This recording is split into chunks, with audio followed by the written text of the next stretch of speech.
Özbek, Türkmen, Uygur, Tatar, Azer bir boydur. Kara, Kalpak, Kırgız, Kazak bunlar bir soydur. Özbek, Türkmen... В Бишкеке в Музее изобразительных искусств имени Гапара Айтиева открылась интерактивная выставка под названием «Джибик Джулу», которая ориентирована для всех зрителей. Кыргызстан – это государство на шелковом пути. Согласно историческим сведениям, караваны с товарами проходили через города Ош, Узген, Баласагын, Суяб, Барскан, Атбаши, Тон и другие. На выставке приняли участие посольства Кыргызстана, Казахстана, Узбекистана, Таджикистана, Туркменистана, Азербайджана, Китая, Индии, Ирана, Турции, Монголии, Японии, Южной Кореи, Пакистана и Афганистана. Открывая мероприятие, президент Международного общественного фонда «Инициатива» Розы Отунбаевой, экс-президент Кыргызстана Роза Отунбаева отметила, что идея мероприятия, используя интерактивные методы, предоставить посетителям информацию о странах на Великом Шелковом пути, показать современный статус и перспективы древнего и нового пути, объединяющего города и страны. Это, в свою очередь, способствует усилению взаимного уважения, укреплению дружбы, успешного сотрудничества в области торговли и туризма между людьми и народами. Затем выступили министр культуры и информации Азамат Джаманкулов и статс-секретарь Министерства иностранных дел. Во время мероприятия каждая из стран-участниц презентовала в рамках Национального дня свою культурную программу. Посетители подробно могли лицезреть сорта и виды товаров, которые перевозили по шелковому пути. Это шелк, чай, специи, рис и поучаствовать в мастер-классах. Также для посетителей организовали специальные интерактивные площадки. Например, каждый участник мог составить большую живую географическую пазл-карту из войлока, длина которой составляет 8 метров, а ширина 2 метра. Выставка «Джибик Джулу» была организована Международным общественным фондом «Инициатива» Розы Отунбаевой совместно с общественным фондом «Киез Дуйнö». Партнерами мероприятия выступили несколько ведущих вузов республики, Инженерно-техническая академия детей Алтын-Түйін, Национальный центр детей и юношества Сейтек, Республиканский учебно-методический центр Баладжан и Ассамблея народов Кыргызстана. Мероприятие проходило при поддержке Министерства культуры, информации и туризма Кыргызстана, Национальной комиссии ЮНЕСКО, а также Музея изобразительного искусства имени Гапара Айтиева. Юрий Стамбек Шагаев, директор Национального музея имени Гапара Айтиева, народный художник Кыргызстана, профессор. Сегодня у вас можно праздник считать этот мероприятие? Я думаю, это большой праздник, потому что сегодня большое культурное событие. Сегодня открылась большая выставка. Тем более впервые. Впервые с участием фонда Розы Исаковны, «Киез Дуйнö» и наше Министерство культуры, туризма и информации «Великий шелковый путь». Такой выставки не было. Это первый раз такая выставка. Я думаю, что эта выставка будет проходить в нашем музее около 26 дней. За эти дни, я думаю, все желающие посмотрят культуру всех народов, которые непосредственно имели отношение к Великому шелковому пути, начиная от Китая до Японии. Да. Я думаю, что это большой культурный мост. Тут выставлены фотографии, одежды, архивные вещи. Я думаю, это будет очень интересно нашим горожанам. Очень познавательно, образовательно, понимаете, это все-таки шелковый путь, она сегодня, может, забывается, и мы должны все-таки вернуться к истории и вспомнить, что это великая дорога, караван, караван, который объединял всех народов, понимаете, поэтому она очень актуальна. И мы должны радоваться, что такая выставка проходит у нас сегодня, да. Не только масса культуры, и масса дружбы мы укрепляем. Да, и дружбу мы укрепляем, потому что я думаю, что эта культура, это очень важно сегодня, потому что через культуру мы познаем мир, и я думаю, что это очень нужная выставка, да.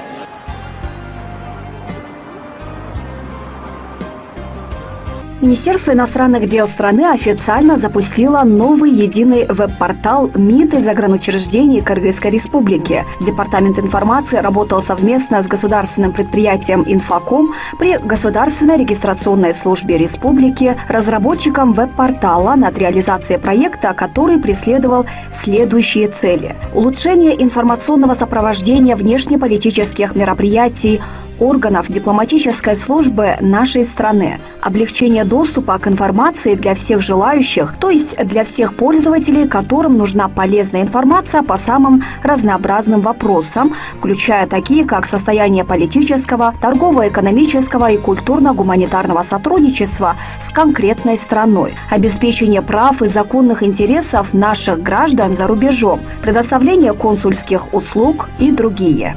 Единый веб-портал МИД и загранучреждений имеет унифицированное техническое и стилистическое решение, заменив собой 37 отдельных веб-сайтов, существовавших до этого, и которые имели совершенно разные стили, формат и контент. Подобное решение повысит узнаваемость нашей страны в информационном пространстве, обеспечивает защиту базы данных и информационных ресурсов, экономит финансовые ресурсы. Следует подчеркнуть, что при разработке были также учтены вопросы, связанные с облегчением работы для находящихся за пределами Кыргызстана пользователей. Для этого разработана и функционирует мобильная версия веб-портала, которая доступна с любой точки земного шара, включая через социальные сети, что немаловажно для находящихся за пределами родины наших соотечественников. Концепция нового единого веб-портала МИД Республики заключается в создании комплексного веб-ресурса в качестве многофункционального инструмента, имеющего единую систематизированную структуру представления информации. Внедрен принцип единого окна для получения информационно-справочного контента, повышения уровня открытости, прозрачности и доступности государственных услуг. На главной странице единого веб-портала функционируют индивидуальные веб-сайты загранучреждений Кыргызской Республики за рубежом, структурных подразделений, Департамент консульской службы, подведомственных организаций, Дипакадемия, государственное предприятие «Кыргыз-Дипсервис», полномочного представительства МИД Кыргызской Республики в Баткенской, Джалабадской и Ошской областях на 3 языках – кыргызском, русском и английском. Новый единый веб-портал МИД и загранучреждений республики призван поднять на новый уровень информационное сопровождение внешнеполитических мероприятий системы органов дипломатической службы республики, позволяет объединить на основе единых технологических решений информационные ресурсы Министерства иностранных дел Кыргызстана. Sizden görüşürüz. Daha bir ekip de getirdiniz. Bu defaki görüşleriniz nasıl geçti ve memnun mu kaldınız? Teşekkür ediyorum. Zat halinizin şahsında kanalınıza ve tüm çalışanlarına teşekkür ediyorum. Почетный консул Кыргызстана в Турции, а также председатель столичной платформы Мустафа Курт в своем интервью в программе «Мост дружбы» сказал: 2 недели тому назад под моим руководством около 30 руководителей крупных турецких компаний посетили южную столицу Кыргызстана и прошла встреча в мэрии города Ош. Здесь нам рассказали о развитии предпринимательства в Оше, о развитии международных экономических связях города, масштабах республики и региона в целом. Во встрече также приняли участие руководители ряда городских организаций и предприятий, которые внесли свои предложения по развитию городской инфраструктуры. В рамках встречи состоялся обмен мнениями и идеями 2 сторон по развитию бизнеса и совместному взаимодействию в различных сферах. Мы объединяем турецких бизнесменов с кыргызскими и обеспечиваем сотрудничество между 2 странами в социальной, культурной и экономической сферах. Кыргызстан является важным рынком, который охватывает широкий регион. Кыргызская республика обладает важными подземными ресурсами, и в случае инвестиций страна имеет потенциал приносить хороший доход. Кроме того, в связи с тем, что Кыргызстан является членом Евразийского экономического союза, он охватывает сегмент в 200 миллионов человек. Таким образом, инвестирование в Кыргызстан открывает двери в страны-члены ЕАЭС, где насчитывается 200 миллионов населения. Этот огромный рынок всегда открыт для турецких бизнесменов, поэтому я пригласил деловой мир Турции, восходящую звезду Евразии, в Кыргызстан. Каждый месяц мы посещаем Кыргызстан в качестве делегации из турецких бизнесменов. В рамках данной поездки мы также поехали со множеством предпринимателей. В результате было обеспечено сотрудничество между бизнесменами двух стран. Наша следующая поездка с около 30 руководителями крупных фирм Турции будет во вторую половину апреля. Пользуясь моментом, через ваш канал хочу пригласить в Кыргызстан всех представителей бизнеса и инвесторов. İş adamlarını koruduklarını ve bundan sonra daha çok koruyacaklarını, menfaatlerini koruyacaklarını ifade ettiler.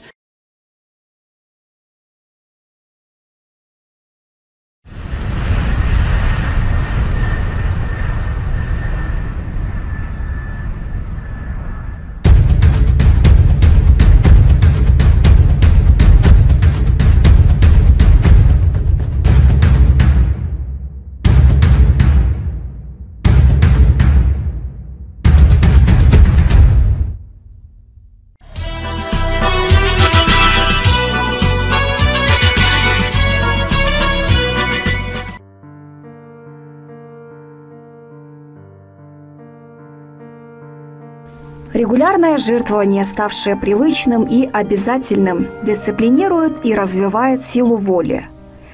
Благие дела повышают собственную самооценку. Благотворительность – это отличный способ поддержать единство всех живых существ, обитающих на Земле. Помнишь, возьмемся за руки, друзья, чтобы не пропасть поодиночке. Перечисляя какую-то сумму в благотворительный фонд, ты сможешь дать выход накопившимся чувствам любви и сострадания. Это естественно, и это может принести удовлетворение и даже удовольствие. Добрые дела всегда возвращаются к тем, кто их делает. Поэтому, попав в трудную жизненную ситуацию, ты сможешь рассчитывать на помощь. Оказывая помощь людям, ты, возможно, заглаживаешь какой-то неблаговидный поступок, совершенный в прошлом. Это дает возможность успокоить свою совесть. Публичные личности часто зарабатывают себе позитивный имидж, занимаясь благотворительностью. Слово «благотворительность» означает буквально «творить благо», то есть сделать кого-то счастливее и радостнее в жизни. Другими словами, благотворительность – это бескорыстная деятельность для блага окружающих. В чем может выражаться эта деятельность? Что мы можем дать безвозмездно людям, что принесет им счастье? И чем можем пожертвовать? На наши вопросы ответил почетный президент Ассоциации Дордой, почетный консул Бразилии в Кыргызстане Оскар Салымбеков. Оскар Маткабырович, скажите, что такое, по-вашему, благотворительность? Благотворительность и меценатство, оно, как человек существует, так оно и благотворительность, наверное, существует, правильно, да? Потому что в человеческом своем развитии одни люди становятся успешными, другие становятся в силу определенных жизненных обстоятельств более так, как говорят, бедными, да? И в силу этого тысячелетиями человек делал свою благотворительность. И это сейчас тоже не исключение, потому что если посмотреть весь мир, богатые, самые богатые люди жертвуют огромными состояниями, чтобы помочь нуждающимся людям.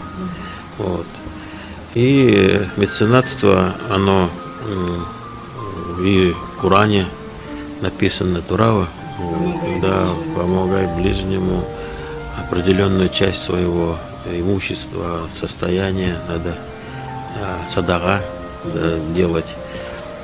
И я придерживаюсь тоже таких общечеловеческих правил, и занимаемся благотворительностью. Как я стал бизнесменом, так и благотворительностью и занимаюсь. В первую очередь, конечно, это мы должны быть богобоязненные, верить в Бога. Мы мусульмане, страна мусульманская, мы вернулись, как говорится, в свою религию, ислам. И если так было посмотреть, даже в населенных пунктах не было мечетей, да, элементарных мечетей, где можно было помолиться.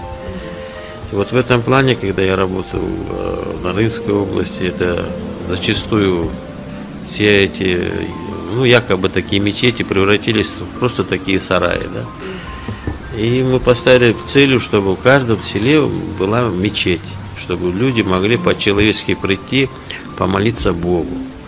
И вот большая благотворительность вот, в нашей деятельности, вот мы направили вот, поддержать вот это строительство мечетей, чтобы многие тогда выпивали, молодые люди, да, многие, да, и да, вот когда уже сейчас вот, если посмотреть, уже таких пьющей молодежи уже резко сократилось, количество пьющей молодежи. И я думаю, это большое достижение вот в этом плане, да. Ну, конечно, религию не надо делать фундаментальной, а вот прийти, помолиться Богу, вот, стать на правильный путь. Я думаю, это очень важно для человека. Очиститься, да, от каких-то этих ненужных, ну, вот, грехов, как говорится, да. Вот. И вот на Рынской области. Потом мы сами здесь, своими собственными силами, ассоциация Дурдой построила 8 мечетей. 8 мечетей. Это по республике или в городе? В городе и по республике, да, 8 мечетей своими силами, да, с медресе. Вот. Они все, вот эти медресе, где учатся, да, дети, они современными методами идет обучение там. И география, английский язык, и математика, только там, скажем, читать с утра до вечера, да, вот Коран. А вот такие медресе, и они образцовые по республике. Удачные дела пошли, и успехи пошли, достижения. И вот то, что мы помогаем в нашей стране спортсменам, это то, что чисто благотворительное. Мы не извлекаем никакой прибыли, например. Футбол тоже у нас не рентабельный, да. Футбол у нас есть, вот женский волейбол, художественная гимнастика, хоккей, борьба, бокс. Вот такие направления мы у нас в нашем спортклубе, да. Кымбаттуу футболчулар, урматтуу Александр Сергеевич, урматтуу Семетей Алымбаевич, урматтуу Аскар Малкабылович. Азыр биздин мамлекетте, биздин өлкөдө абдан жакшы мындай маанай орун алды. Мында жакшы элестер көрдүңүздөр, элибиздин көңүлү абдан көтөрүңкү. Кары жаш дебей, улутуна карабай, биздин жалпы журтубуз ынтымагын көрсөтүп, биригип, бир муштундай түйүлүп, баардык кыргызстандыктар Азия кубогундагы болгон оюндарды мына көрүшүп.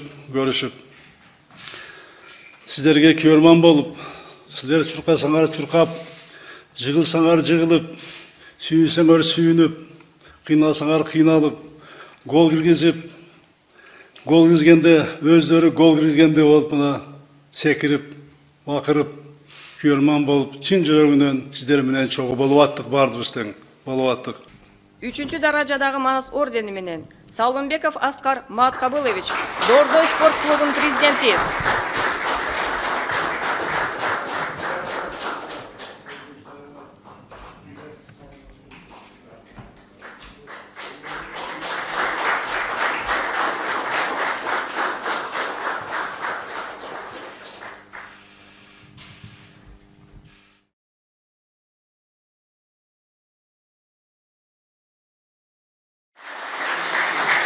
Жазында ушул жерде жолуктук элек, ушул жерде бир жакшы каалоо тилектерди айтып, бир жакшы батаңызды бердиңиз эле. Анан эми мына бүйүр кызыткан январь айы болду биздин Кыргызстанга. Биринчи жолу мына Кубок Азияга чыгып, жакшы оюнду көрсөттүк. Бүгүнкү айткан сөздөрүңүзгө ыраазыбыз. Биз сезип турдук, ошо Эмиратта дагы, бияктан да кандай колдоо болуп атканын. Өзүңүз мына талаада 12-чи оюнчу болдуңуз. 12-чи күнүгө чалып, мынакей кандай болуп атасыңыз, дем берип атасыңыз.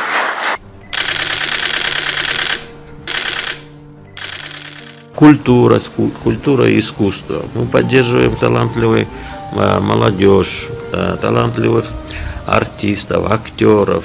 Вот, их поддерживаем, обучение направляем в Италию, Питер, Мариинский театр, на конкурсы всякие, которые проводятся, вот, международные, да, вот наших направляем. Строим музеи, поддерживаем наших выдающихся наших деятелей искусства и культуры, писателей поддерживаем. Огромное количество изданий книг, которые вот наши написали, да, помогаем изданию книг. Вот. Это вот, скажем, в искусстве, да, так. А если вот, художников поддерживаем, на Рыне мы сделали впервые вот, в областных центрах картинная галерея, да, арт-галерея. Очень такая образцовая, все вот восхищаются этой галереей. Вот, поддерживаем художников. Затем, самое главное сейчас приоритетное направление мы взяли образование нашей молодежи. Потому что вот это направление, говорим реформы, но такой реформы, чтобы после окончания школы, вуза, да, человек стал всесторонне таким развитым, образованным человеком, не приходится. И вот мы взяли направление дополнительное обучение наших старшеклассников и студентов. Мы открыли бизнес-школу, фонд Салымбекова, да? И вот через этот фонд и через эту бизнес-школу проходят обучение тысячи наших ребят. Вот, да, и они получают вот, современные, вот, то, что сейчас нужно, скажем, вот, IT-технологии, да, информационные технологии. Сейчас, чтобы каждый молодой человек обучился компьютеру, обучился вот тем новым достижениям, которые происходят в мире. Вот, да, и идет же технологическая революция еще одна, информационная. Вот, и чтобы наша страна не отстала от других стран вот, в этом направлении. Да. Вот, человеческие ресурсы – это самый главный ресурс вообще в развитии любой страны, любой нации. Скажем, не обязательно иметь там огромные природные залежи, да, богатства, месторождения, а вот берем там эти восточные страны, Япония, Корея, Сингапур, да, они же не имея такие вот ресурсы природные, да, а достигли каких вершин, да.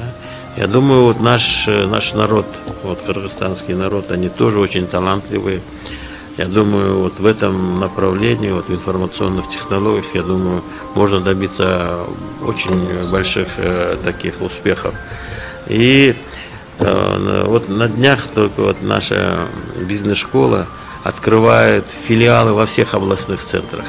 Во всех областных центрах. Мы закупили туда мебель, закупили им компьютеры, закупили им вот это для робототехники все принадлежности, чтобы на местах это вот могли, вот каждый по 1,5 миллиона сомов мы сделали такой подарок и обучили их бесплатно, всех этих преподавателей. Эти все преподаватели прошли они через наши образовательные курсы «Молодые лидеры Кыргызстана».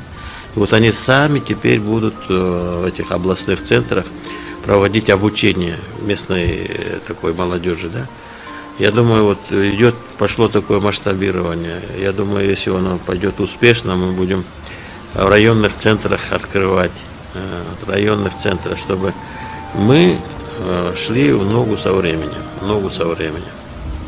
Мы создали организацию, международную организацию, Айкольдук называется, вот, меценатское движение, да. Я не могу сказать, что все не занимаются. Есть определенный круг людей, бизнесменов, которые занимаются этой благотворительностью. Очень много и совместно с международными организациями из других стран, у себя у нас. Но об этом, к сожалению, мы не знаем. Нет, ну, журналисты должны знать это на местах, если спросить по министерствам, по местное самоуправление, да, если спрашивать, то они дадут, кто помогает местным, да, этим организациям, благотворительные организации, люди, они есть у нас. Но хотелось бы больше, чтобы охватить всех бизнесменов, которые могут помогать, заниматься благотворительностью, да. Надо вкладывать человеческий ресурс, чтобы вот наше подрастающее поколение, оно получало, в общем, достойное образование. Вы знаете, иногда говорят, что благотворительность некоторые занимаются, это там вроде политика, скажем. У вас какая? Какая политика, если нуждающимся, если ты поможешь? Не надо смотреть на какую-то политику. Если есть возможность, помогай. Не оглядывайся на кого-то, на какую-то, скажем, зачем? Есть у тебя возможность, помогай. Независимо от какой политики. Потому что люди, которые нуждаются. Я думаю, если ты поможешь, это, по-моему, самая хорошая политика. Вот, при любой системе. Помогать и развивать страну, я думаю, кто против такой политики, да? Я думаю, только другие, я не знаю, кто против такой политики пойдет. Да, не только политики. Я думаю, и партии, и все, которые у власти, они все хотят, конечно, народу сделать хорошее, доброе, да? Вот. У кого-то получается, у кого-то не получается, да. Но все это стремление есть. И им не надо мешать. Кто помогает, пусть помогает. Да, не надо там эти барьеры ставить. А почему? Пусть, если возможность есть, помогает. Не надо этим людям завидовать, мешать, да. Вот. Это только для развития нашей страны и нашего народа. То есть это исходит у вас только из-за милосердия? Из-за милосердия, конечно, зачем мне? Да, я, например, чтобы помогая людям прийти к власти, у меня такого нету.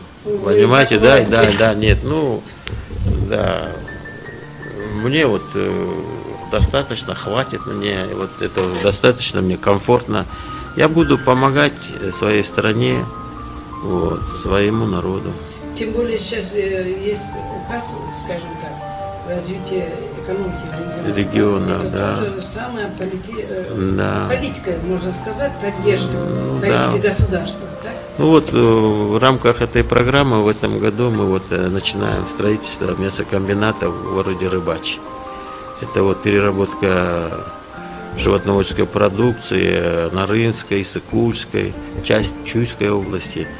На этом, я думаю, мясокомбинате все будет по-современному, мясо будет перерабатываться и доставляться потребителям. Не только в нашей стране, но и за рубеж.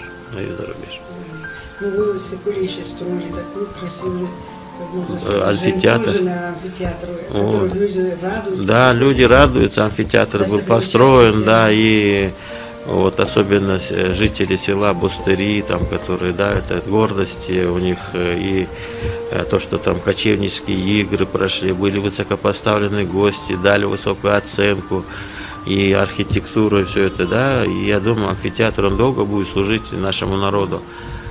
Некоторые говорят, что себе я построил. Нет, я построил для народа, и оно будет служить для народа. Как выбирать? Это можно помочь, а это нельзя? Это очень много таких заявлений, да, мы, к сожалению, не всем можем помочь, потому что, это очень невозможно, да. Но помогаем, у кого там действительно очень такая тяжелая ситуация с болезнью определенной, да, или с жилищными условиями, или там по трудоустройству, да. То, что к нам приходит, мы обязательно идем навстречу, даже если кому-то там отказываем, не можем, просто надо сказать теплое слово, очень культурно объяснить, и а так по мере возможности помогаем. Назовите тех благотворительностей, которые вы занимались за последние месяцы или полгода, скажем, самые, которые запоминаешься. Мы, конечно, мы живем же по плану, правильно, да? Мы живем по плану. Но это то, что мы в областных центрах открыли эти школы, это, я думаю, очень самая крупная благотворительная акция. Это мы вкладываем в молодежь, чтобы мы их развивать как личность. Личность, они потом лидерскими качествами, да, Это вот самое богатство нашей страны, это вот люди, да. Вот этот вот проект вот мы вложили и ничего не пожалели, как говорится. Я думаю, вот это результаты дадут быстро, да. Жалалабадской больнице мы подали вот, универсальные койки для реанимации, отделение реанимации Джалалабада, да. Да, купили 10 этих коек универсальных. До этого мы покупали койки для хирурга Акрамова полностью, когда вот он построил себе здание, да, мы купили им вот эти все корейские, из Кореи привезли универсальные хирургические вот эти вот кровати, да, для, вот, скажем, да, реанимации. Ну, телезрителям я хочу сказать, чтобы вот эта дружба тюркских народов, дружба между Кыргызстаном и Турцией, да, они стали тесными, да. Я хочу, чтобы вот эти отношения, они должны быть чисто, действительно родственными. Мы друг друга должны всегда поддерживать на любых уровнях, будь то внешней политики, будь то внутренней политики. Вот. Как народ, чтобы вот мы одной крови, понимаете, да, одним языком. Вот. И это не возбраняется, это чтобы оно не направлено против кого-то, да, а мы вот для себя, вот мы должны свои корни знать и дружить, и быть родственными душами, да. Как вы думаете, вот такие программы, насколько она важна сегодня? Очень это важно, очень это важно. Вот народная дипломатия, которая делают, вот руководители тоже встречаются, да, но руководители одни протокольные такой, да, вот чтобы приехали, уехали, да, а вот народная дипломатия, она играет огромную роль. Журналисты, вот, работники культуры, искусства, кино, они могут сделать очень много, большое дело, да, вот эти это гуманитарные связи, вот через это мы должны укрепляться, вот эти фестивали, вот это все вот такой теплой, дружественной, родственной остановке проводить мероприятия в Турции, в Азербайджане, или там в Татарии, или в Казахстане, в Узбекистане, ну, где вот наши тюркоязычные. Это только пойдет на пользу. Помогая людям, мы сохраняем человечность, не даем сердцу очерстветь, стряхиваем с себя груз цинизма, который неизбежно появляется с годами. Людям свойственно быть благодарными за оказанную помощь. Пусть они никогда не узнают вашего имени, их добрые мысли, положительная энергетика, направленная в ваш адрес, сделают свое дело.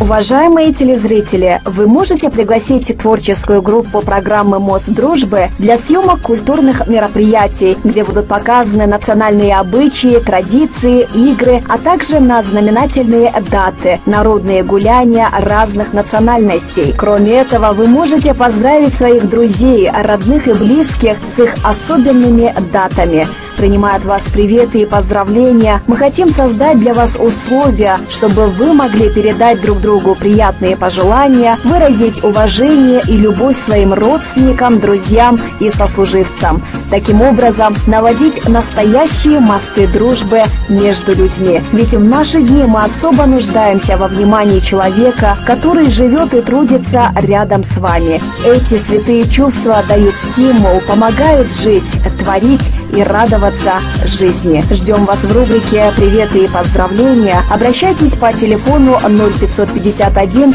66 52 52.